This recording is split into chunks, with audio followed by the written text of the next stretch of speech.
Cancer एक problem है जो काफ़ी सारे लोगों को अफेक्ट करती है और बिकॉज ऑफ लाइफ एक्सपेक्टेंसी हमारी बढ़ रही है और हमारी लाइफस्टाइल जो इश्यूज़ हैं उनकी वजह से कैंसर के जो इंसिडेंस है वो बढ़ रहा है। जहाँ तक माउथ के कैंसर का सवाल है और माउथ का कैंसर मेल्स में और महिलाओं में ब्रेस्ट कैंसर, ये मेन कॉमन कैंसर्स हैं इंडिया में और इन्हीं दोनों पे हमने आज स्ट्रेस किया है। तो जब हम इन कैंसर्स की ट्रीटमेंट करते हैं तो उसमें कैसे हम कैंसर को पूरी तरह से निकाल पाएँ और फिर कैसे उसको रिकन्स्ट्रक्ट कर पाएँ और उसको बेस्ट फंक्शंस और बेस्ट कॉस्मेटिक आउटकम दे पाएँ, उसके बारे में हमने आज ये मीटिंग रखी है। सर, दो कैंसर की आपने बात की, माउथ कैंसर में बात करूँगा। सबसे ज़्यादा यंगस्टर्स हमने देखे हैं, काफ़ी ज़्यादा जो रूरल एरिया से आते हैं लोग हमने देखे थे, मैकेनिक होते हैं, तो ये काफ़ी यंगस्टर्स में ज़्यादा हो रहा है ये। बिल्कुल। माउथ कैंसर का जो सबसे मेन कारण है वो है तंबाकू का इस्तेमाल, चाहे वो स्मोकिंग के रूप में है, चाहे वो च्यूइंग टोबैको के रूप में है, खैनी, जर्दा, गुटखा जो भी है। आपने बिल्कुल सही कहा कि ये यंग पॉपुलेशन में ज़्यादा है और इसलिए है कि एक तो जो ये तंबाकू के प्रोडक्ट्स हैं इनका वन टाइम जो कॉस्ट है वो ज़्यादा नहीं होता है, इसलिए एक गरीब आदमी भी तंबाकू का सेवन कर रहा होता है रूटीनली डेली बेसिस पे, और यही जब लंबे समय तक कंटिन्यू रहता है तंबाकू का सेवन तो ये मेन कारण है माउथ कैंसर बनने का। और दुर्भाग्य की बात यह है कि ये उस पॉपुलेशन को अफेक्ट करता है जो एक अपनी प्रोडक्टिव ईयर्स में होती है, जिसको अभी कमाना है, जिसको अपने परिवार के लिए पैसे कमाना है। उस एज में जब ये कैंसर होता है तो ना केवल वो पेशेंट बल्कि उसका पूरा परिवार अफेक्ट होता है। जब आप सर्जरी करते हैं तो उस पार्ट को निकालते हैं, उस पार्ट को निकाला जाता है? हाँ जी, हाँ जी।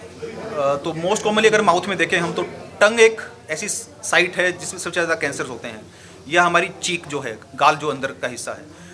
तो अगर हम उसको निकालें और उसको हम किसी प्रकार से उसको दोबारा ना बनाएं तो उसको बोलने में या उसको खाना निगलने में, खाना चबाने में ये दिक्कतें आ जाती हैं। कई बार हमें उसका जबाड़े का भी कुछ पार्ट निकालना पड़ता है, लोअर जो है हमारा, तो उसको रिकन्स्ट्रक्ट करना है हमको।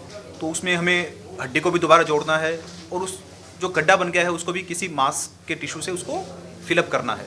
तो इसमें हमें फिर प्लास्टिक सर्जरी की हेल्प पड़ती है ताकि हम उसको अच्छे से रिकन्स्ट्रक्ट करें और जब पेशेंट हॉस्पिटल से बाहर जाए तो उसको ये कॉन्फिडेंस हो कि मेरा ये पार्ट निकल भी गया है कैंसर और रिकन्स्ट्रक्शन भी हो गई है और आने वाले समय में मैं इसको नॉर्मली यूज़ कर पाऊंगा उस पार्ट को। एक सर, आपने बोला कि पेशेंट लास्ट स्टेज पे पहुंचता है, पेशेंट को कैसे पता चलता है कि जो पेशेंट है उसकी अवेयरनेस हो गया, सिम्टम्स क्या रहते हैं? बिल्कुल बिल्कुल सर, देखिए जो भी कैंसर है वो कुछ ना कुछ लक्षण देता है शुरू में।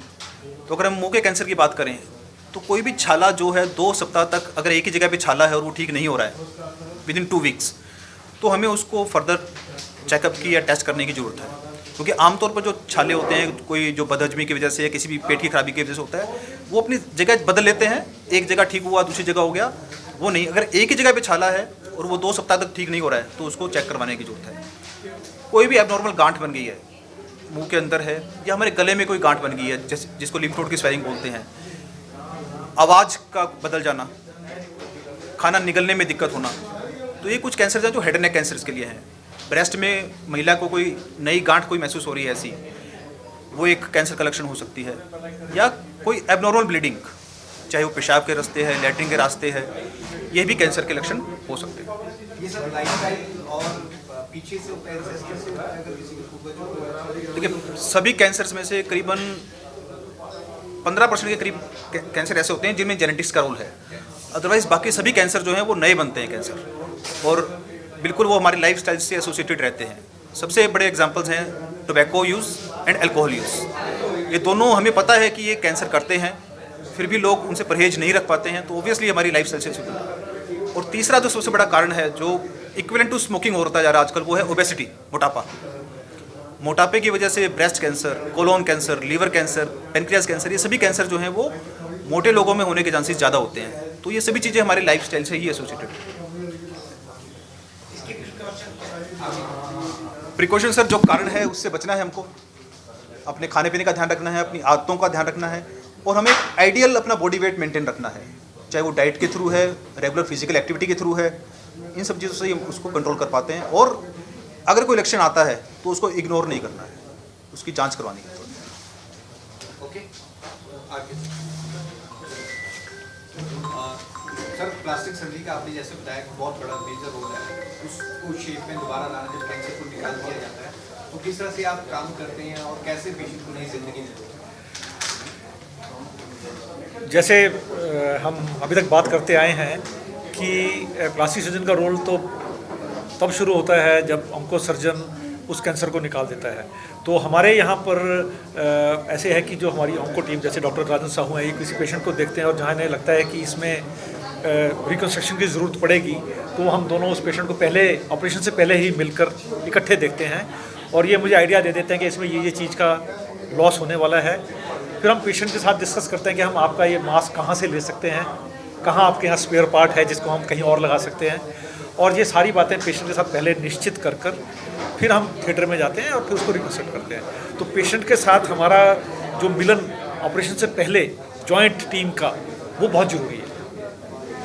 सर आपने एक पिक्चर दिखाई थी, यहाँ पे कई लोगों को अपनी नई जिंदगी दी है, उससे पहले वो काफ़ी अलग शेप में रहते थे, एक मेन शेप पे लाना प्लास्टिक सर्जन का काम, अगर हम कहें सही कहें। हाँ, वो तो बात आपने बिल्कुल मर्म की कही है।